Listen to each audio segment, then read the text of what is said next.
Ang susunod na trailer ay rated S for spoilers.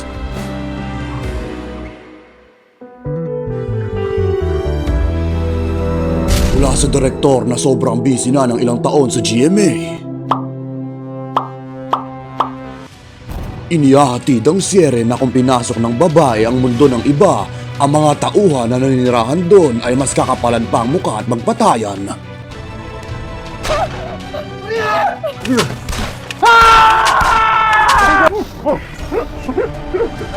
Hindi yan.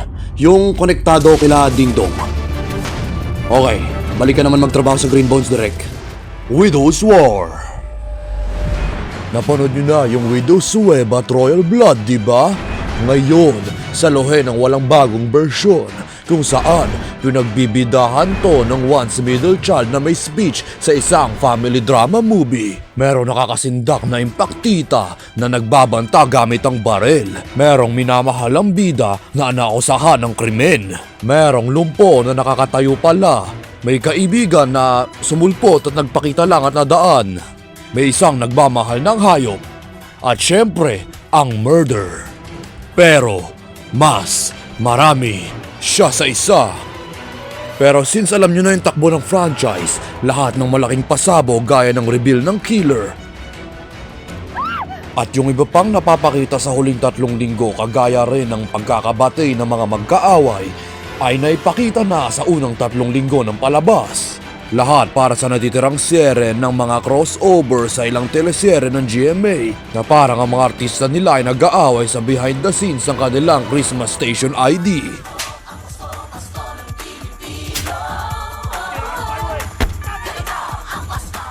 Pasukin ang gyera sa estate ng palasyo sa Widow's War na hindi man lang inabala ang Widow's War nila Sam ni Bea Alonzo at George ni Carla Abellana, pero mas abala sa pagkubuo ng director style high dominance ni Sam at ang kanyang malaking mata.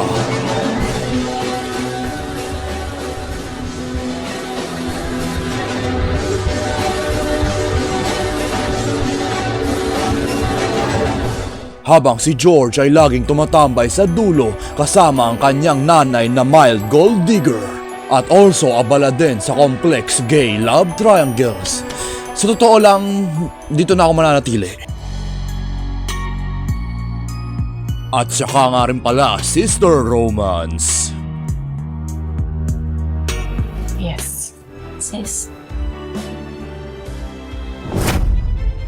Nung namatay ang kani-kanilang sariling mga asawa, matapos nung unang kamatayan nung kanya-kanyang tatay nila Sam at George nung hindi pa sila Mrs. Palacios.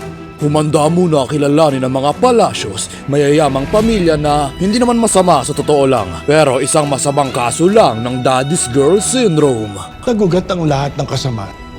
Kay Papa, malupit siya, yaman. At binana yon ni Aurora. Andyan si Aurora at Amando. Ang isa ay namumuno sa mansyon na kinuha ang kanyang kinamkam na kayamanan at ang isa ay alalay na may pagtingin sa isa. So, ikonekta nyo na lang yung web sa widow na ito. It's gonna be okay. Wala nang duda kung bakit si Amando yung pinagdududahan. Pato! Hindi ako ang Palacios killer! Ang kapatid ni Aurora na si Galban, ang pinaka-easy to get sa mga pranks. He's a true Palacios! Kung totoo ngang anak siya ni Kuya Rodolfo, then I will accept him as a family. Opo. At iniyaan niyo lang gawin sa akin ni Mama Rorion, kahit ikaw ang amo ko. At ang pamangkin nilang si Rebecca, isang schizophrenic na pamangkin na may sixth sense. I see blood in your hands. Na pinapakiusap kung bakit hindi niya na-sense ang ahas sa kanyang likod. Pero in fairness, siya lang yung matino sa lahat ng Palacios. Halos lahat sila ay may tama sa ulo eh. Preserve my son tulad ng mga taxidermies mo. Hindi ka ba iinom? It's your favorite. Sam! Obvious naman kung sino mga killer kung ang mga karakter ay Palacios lang. Kaya may iba ring extension ng pamilya pampalito. Ang kapatid ni Sam na si Francis, literal na copy-pasted na karakter ni Jeric Gonzalez mula sa Pipito Manaloto. Ano yan? Francis, nag-iossi ka na ngayon? Kailan pa? Ako nga, tinan mo, naman ako na yata to sa airpods ko eh. Malakas rin magyosi nun. Isang esensyal na mga bastardo. Nanay ni Waray versus Biday. Pero huwag kayong mag-alala. Ang totoong mga killer ay itong mamamasok ng bahay. Wes, aalamin ko kung ano yung tinatago mo dito! Ha? Itong peking delivery courier na nagpakita lang kung saan yung nagpabading sa akin sa Karamia at isa pang bastardo. Hindi na to murder mystery. Ito na yung murder mystery na pinatay yung dignidad ng murder mystery trilogy.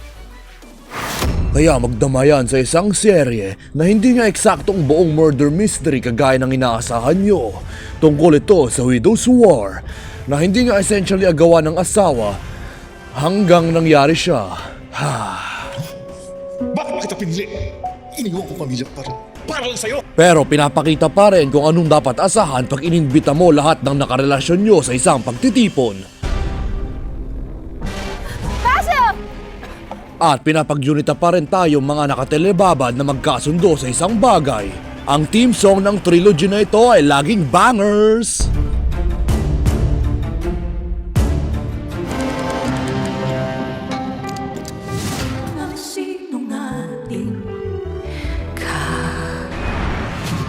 Starring Widowed Poppins, My Husband Splendor, Angry Bird Keeper, Ruthless Aggression, Lito Hindi Paminta, Timmy's Pride. You are not welcome come to our palasyo.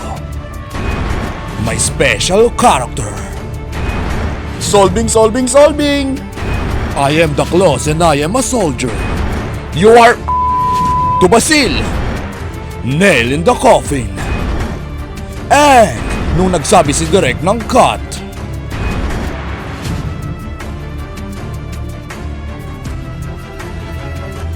Six Widows and Funerals. Sa ngayon may 3 serye na tayo tungkol sa mayayamang estate na nagkakaroon ng patayan. Mapapaisip ka kung gumagawa ba ng masamang stereotype ang GMA sa mga mayayaman o baka sadya lang sinumpaan ng paranormal pag ikaw ay nasa ganitong klase universe na ito.